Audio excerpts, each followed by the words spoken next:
Pod with Meg.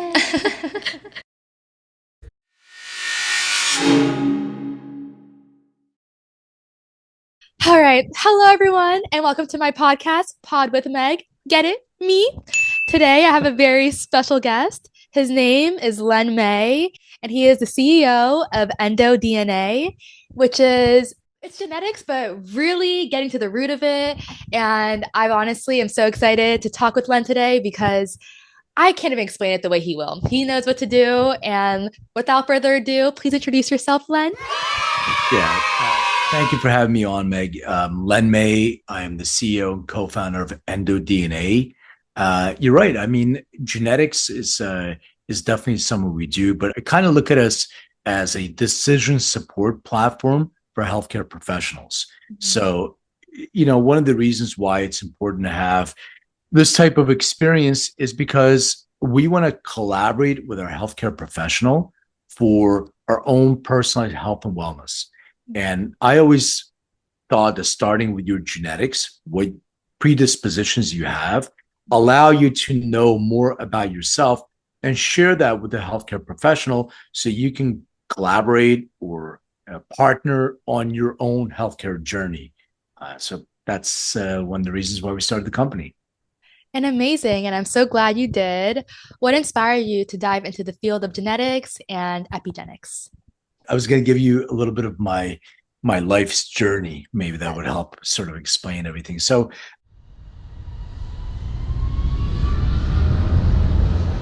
I'm an immigrant. So I came to this country. I was born in Lithuania, which most people don't even know where that is. But it's a Baltic state. It used to be part of the Soviet Union. And when we immigrated, we moved to Philadelphia. It had some challenges. I was 6, 7 years old, maybe at that time, starting school, not knowing the language. But what was happening is when a teacher would call on me, my mind would be elsewhere. So I was sort of daydreaming. And then I started becoming disruptive after a while because I was really disinterested unless a teacher was really interesting, which was rare at that time in Philly public schools. I got diagnosed with ADD, attention deficit disorder.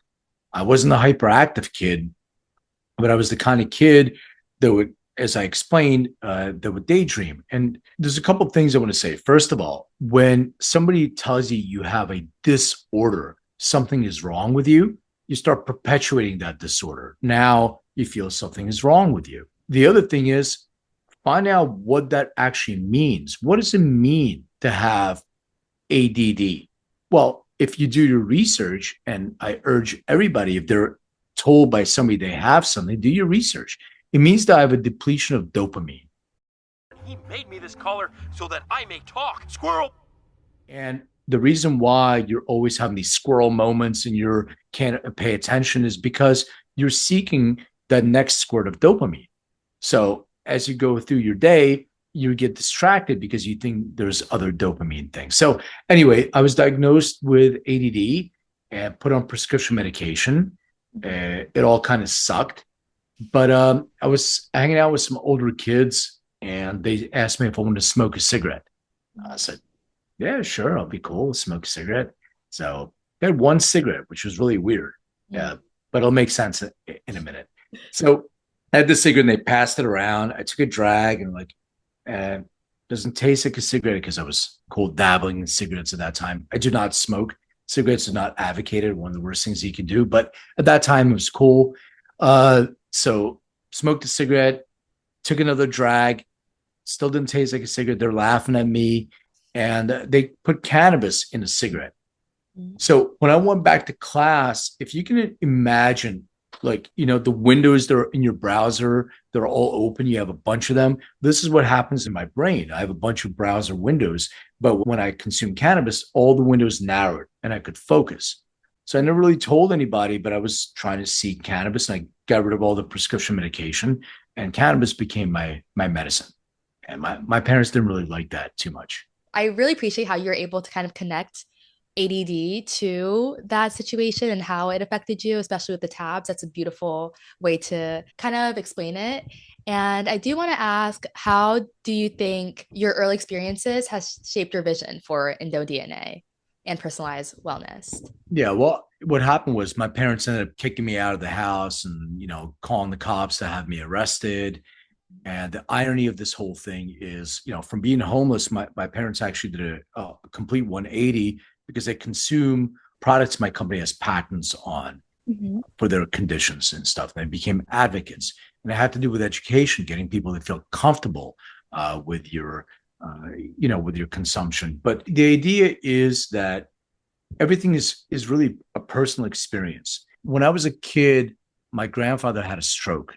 He was a really large man, and my grandmother was really tiny, and he was partially paralyzed, and she had to drag him around. He couldn't speak that well. And I'll never forget, my grandmother would sit with bags of pills.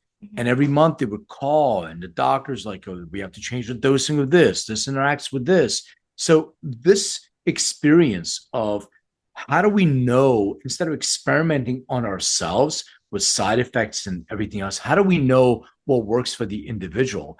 And that really became a mission to see how we can personalize an experience for an individual and prevent some of these conditions from turning on and expressing themselves. And that's one of the things that we started focusing on, is trying to figure out a way. And DNA was the first step in that, of seeing what people are predisposed to so we can avoid those, personal potholes in their own roads.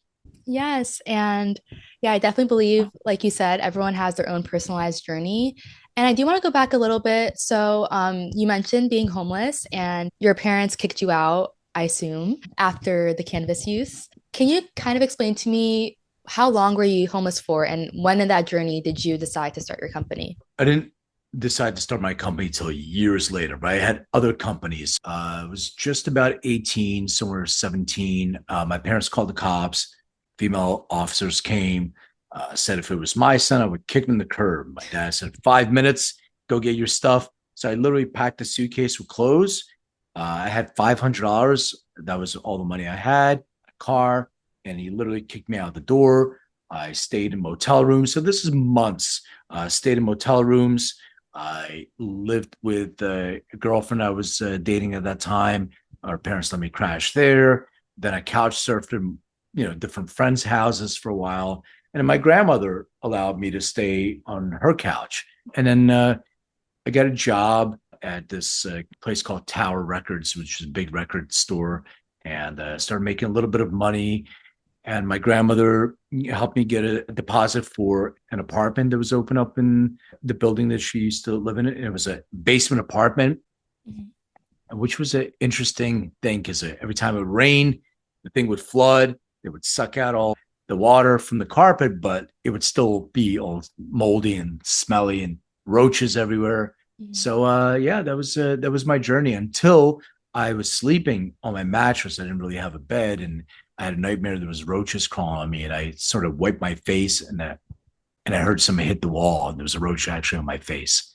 So at that Wow. point, it was time to move. Yeah.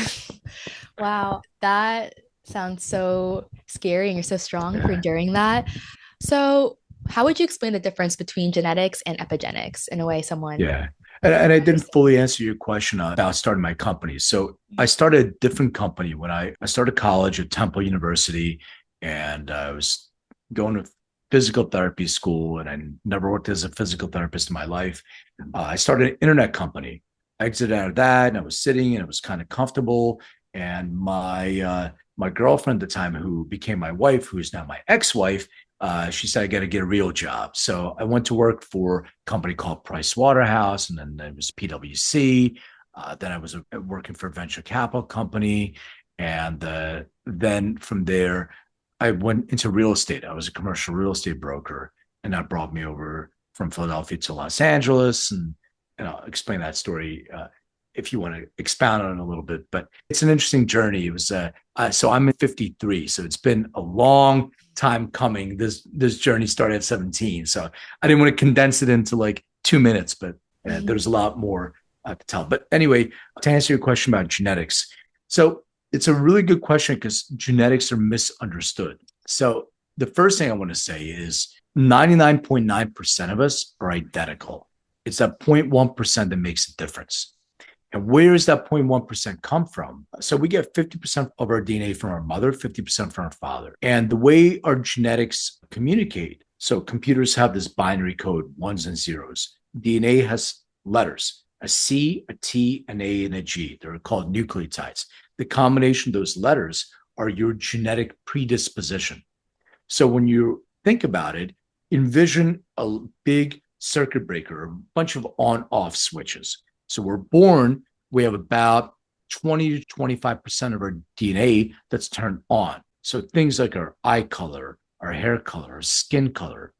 But the rest of them are predispositions. So they're encoded, and it's based on our lifestyle choices to turn those switches on or off.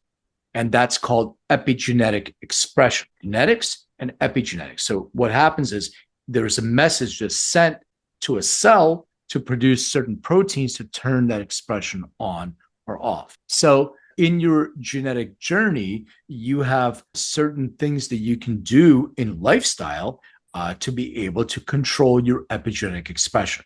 The first thing that you can do is what you put in your body, food, nutrients. So the food that we put in our body, the nutrients, the supplements, all those different things can control epigenetic expression. The other thing are exposure.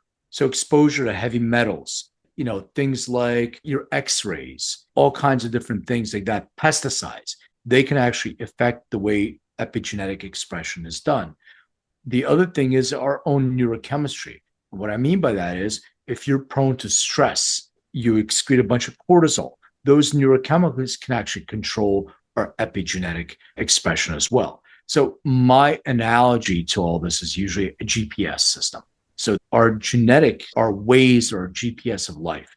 It shows us where our own personal potholes are on the road, where there's a construction site, where there's a traffic jam. So in order for you to know this, you can still travel without a GPS, LA to Philly. You can drive there and you'll get there eventually, but you're going to get lost. You're going to get off on the wrong exit. You're going to have traffic jams, all these different things. Or you can do it more effectively and efficiently with a GPS system, which is your DNA. Very cool. Wow. So genes really are everything when you think about it.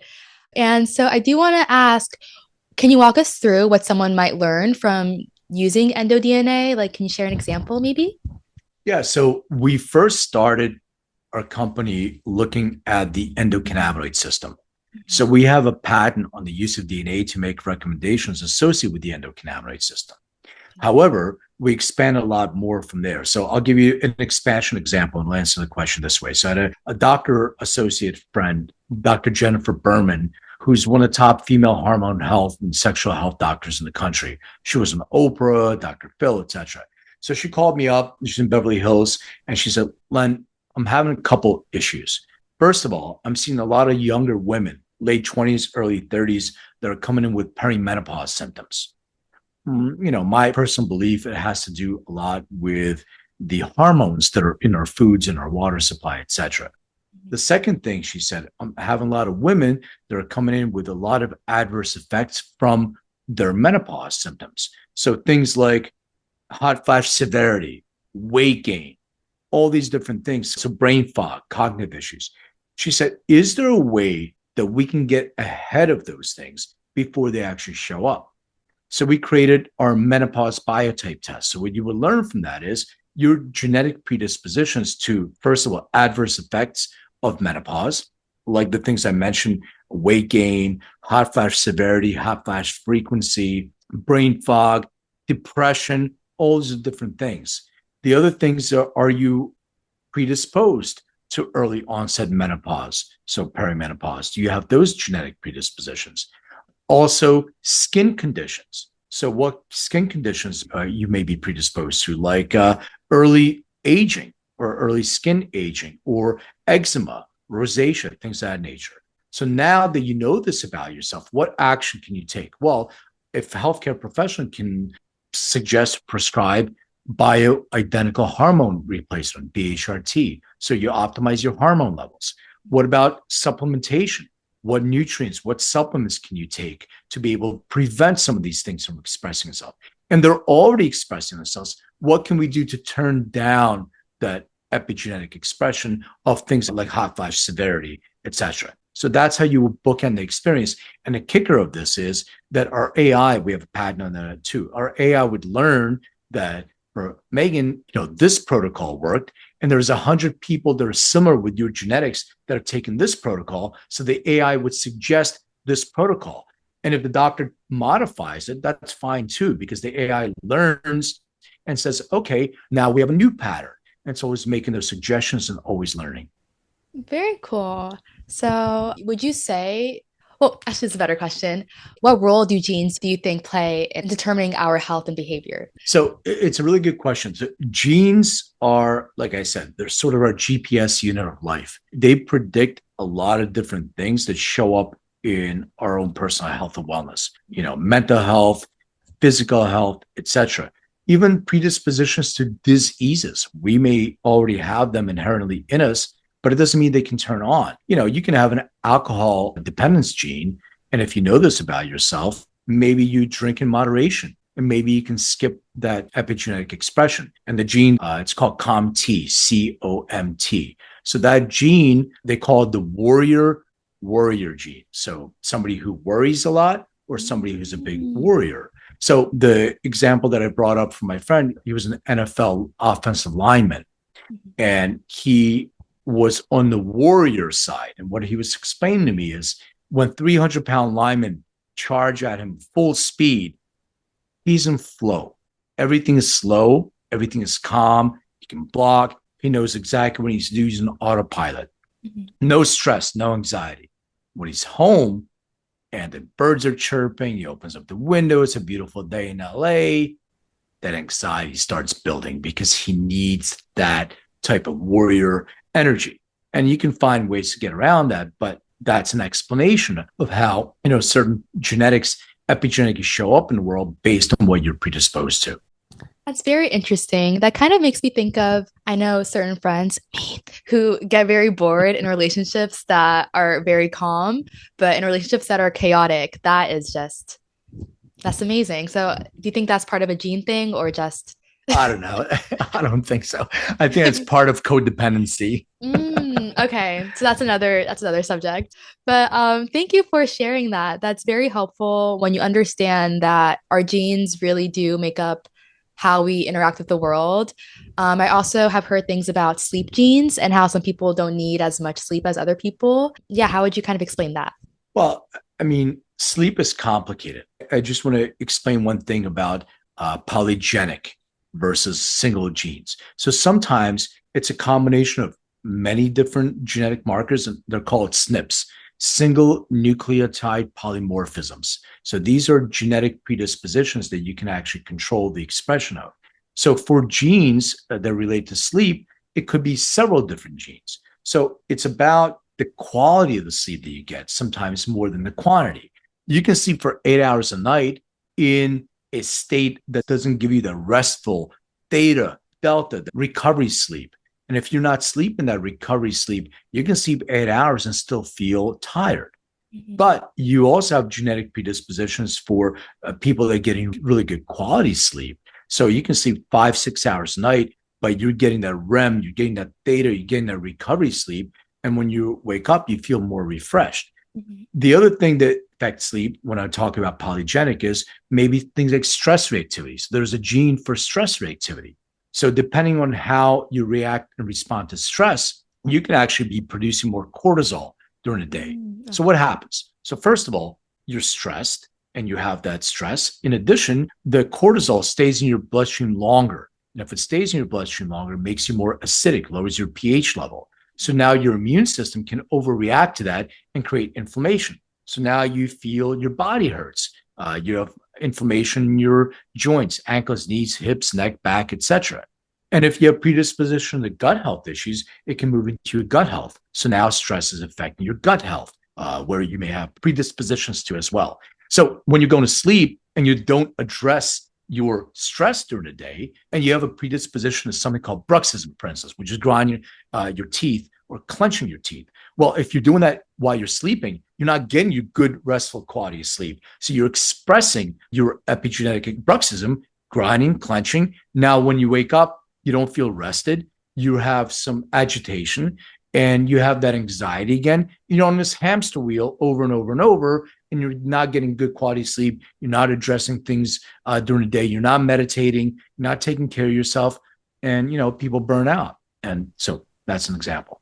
Yeah, it's a great example. And it does make a lot of sense because I had yoga last night and woke up with great sleep. So I really feel like it definitely helps to meditate during the day. And how you go to bed is sometimes how you might wake up. If you're stressed when you go to bed, you might wake up even more stressed and not as awake. So that makes a lot of sense. What do you think is something that has been most surprising or transformative in your career so far?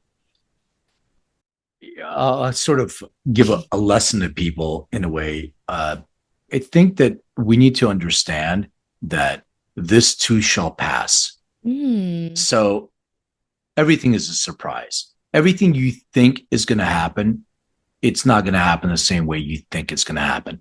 And, I've done a lot of different journeys. I've done like a Joe Dispenza retreat for energy, the vibrational energy and connection, all that stuff.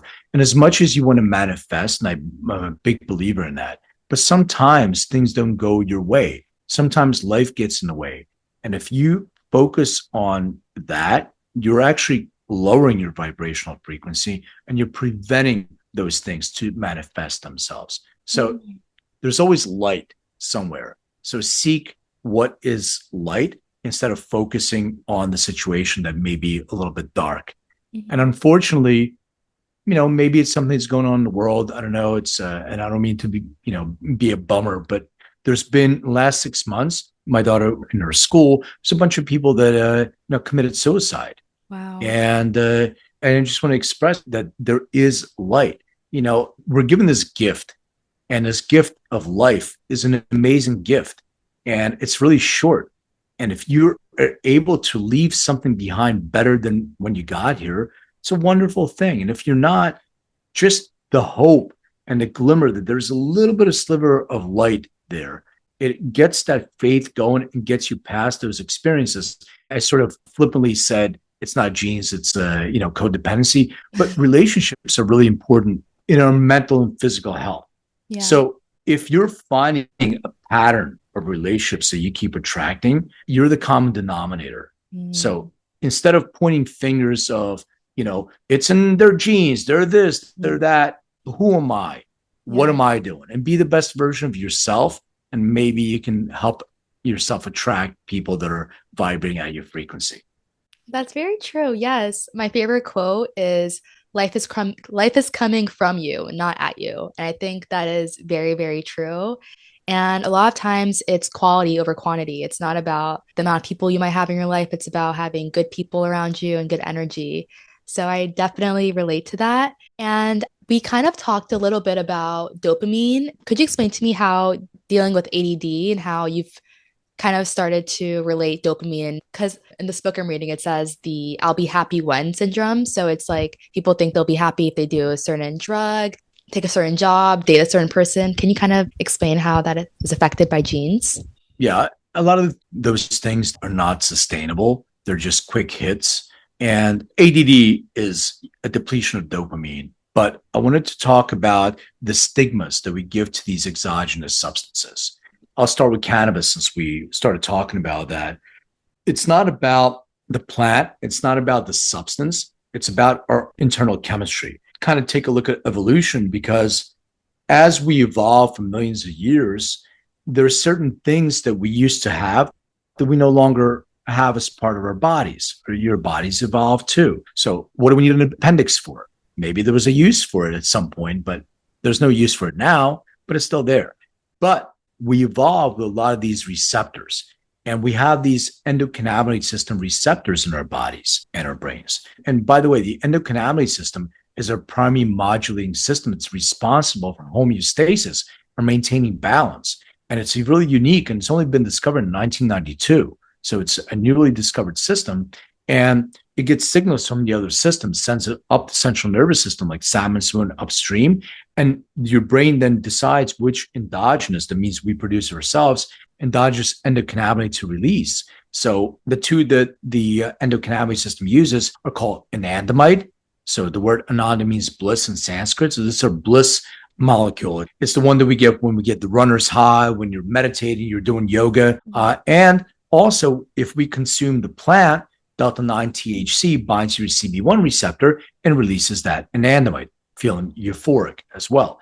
The second one is called 2-AG, and CBD, cannabidiol, has an affinity for that as well. So when we get the right amount, not everybody needs it. We produce our own, but because of a lot of different factors, legalities, etc., a lot of us are not getting enough endogenous endocannabinoids. So luckily, we have a plant that can subsidize for that. But if somebody takes too much, it can actually trigger an adverse effect that some people have experienced as well. Luckily, the adverse effects of cannabis are much less than the adverse effects of pharmaceutical medication. So to give you an example, I talk about cocaine. So cocaine being a Schedule II substance versus cannabis Schedule I, whereas medicinal effects. When you consume lidocaine or you consume cocaine, it binds to your dopamine receptors and it squirts a bunch more dopamine. And what happens is your brain says, I'm going to conserve energy, but I'm going to send a signal that I like this. Give me more of that. So you're actually exogenously connecting to your dopamine receptors and squirting a bunch more dopamine. But instead of producing your own, you're destimulating the production of your own dopamine by taking an exogenous substance. So the amount and how much you take are really important. These are really important things to remember when you're consuming any substance. If it has an affinity and we have a receptor for it, then there is a way to be able to use exogenous substances from the outside to stimulate our own neurochemistry. Interesting. And what are your thoughts? This is kind of random. What are your thoughts on coffee? You think it's healthy or bad for you? I love coffee. You love coffee? Incredible. Yeah, I have a cup right here. I'm drinking it. So yeah, coffee is great for certain people, and certain people it's not. And depends how you metabolize. And it also depends on when you consume it and what kind of coffee. We put a lot of crap in our coffees from, I'm not going to mention the different franchise chains, but, great question, because I'm going to give an example. I usually don't see a doctor for anything. I have a doctor of traditional Chinese medicine, but I use a functional doctor for my annual physical. Last time I went to get a physical, I do really poorly with blood work. So when they take my blood, I usually almost pass out. And I have tattoos everywhere. So it's not about the needle. I don't know what it is. So I was getting my blood work done and like, did you drink? I said, no. Oh, you have to drink water. I didn't know. Finally, they gave me a little bottle of water. I drank and they're taking blood. And I hear like, Jenny, come in here. So I guess I was like passing out. Aww. And they gave me juice. I drank and then we got to continue. I'm like, gosh, shit, I got to continue. All right, fine. So I come back, get my results, go to the doctor. We're looking at my results. My blood glucose level was high. And I'm like, that doesn't make any sense. I don't eat any sugar. I don't eat sugar. So it doesn't make any sense. She goes, you know what? It might be that the cortisol, the stress that you had from getting the blood work actually elevated your blood glucose levels. Oh. So if you're really concerned about that, we'll give you a blood glucose monitor you can wear for a few weeks and let's see what happens. So if I went to a regular doctor, a lot of doctors say, blood glucose level is high. Let's give you a pill for that. We do that, which made sense. But the thing that I want to say is I got to drink from a company that is on every corner. It's got a green and white label on it that people will know. So I got a drink and my glucose monitor was beeping because the drink that I got, I guess, had all this sugar in it that I wasn't aware of, and it spiked my blood glucose level. So two things that spiked that. I had a Thai dish with a bunch of sauces. That probably had a lot of sugar, and that drink as well. So when you're drinking coffee, just be aware what's in your coffee. Yeah, definitely. That's a great example because I know a lot of people, they've lost weight just from cutting out sugar into their teas and coffees. So it definitely is very easy.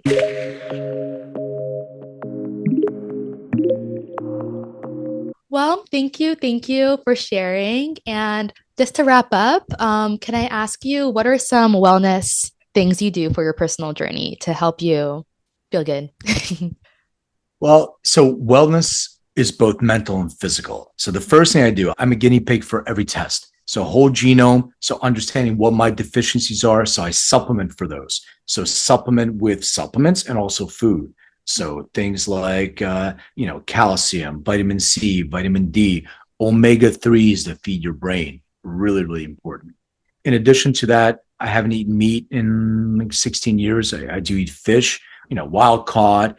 You said eat real food. Yeah. Eat real food. Don't eat processed food. Don't eat these, processed grains and these fortified breads and all that other stuff. It's not real food, just food. So that's important. And then also exercise. You got to combine a routine, whatever it is that you can sustain. So you love yoga. That's your exercise. Wonderful. Some people hate yoga.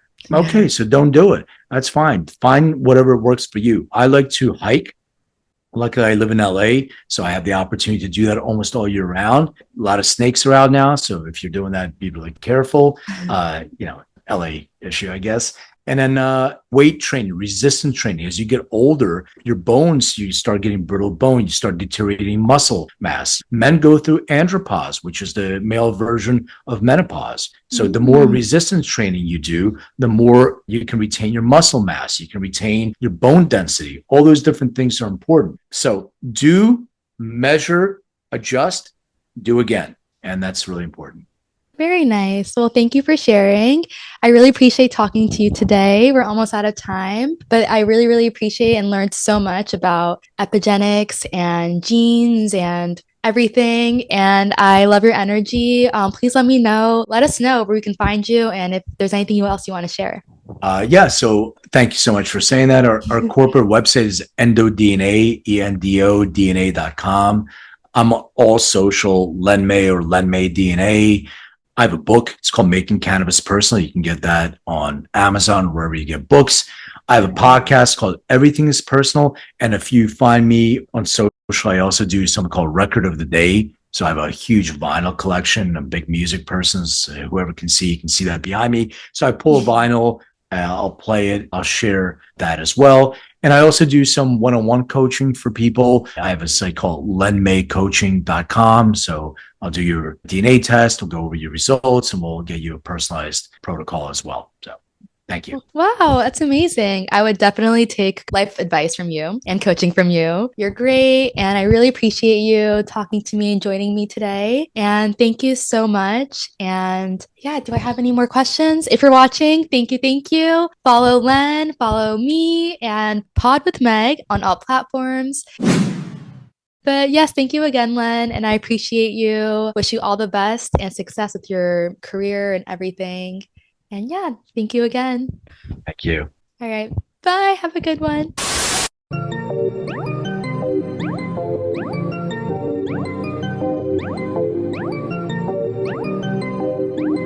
Okay, Now you're recording. Yes. now I'm recording. Thank God. The camera's on. Everything is good. All right. Thank you so much for coming back. All right. Are you ready to start?